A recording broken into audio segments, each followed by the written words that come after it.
নবনিযুক্ত মাননীয় প্রধান উপদেষ্টাকে অনুগ্রহপূর্বক শপথ পাঠ করানোর জন্য মহামান্য রাষ্ট্রপতিকে বিনীত অনুরোধ জানাচ্ছি। বিসমিল্লাহির রহমানির রহিম। প্রধান উপদেষ্টার শপথ।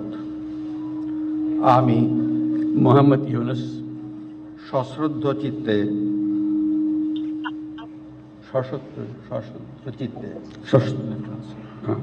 সশ্রদ্ধ চিত্তে শপথ গ্রহণ করিতেছি যে আমি আইন অনুযায়ী অন্তর্বর্তীকালীন সরকারের প্রধান উপদেষ্টা পদের কর্তব্য বিশ্বস্ততার সহিত পালন করিব। আমি আমি বাংলাদেশের প্রতি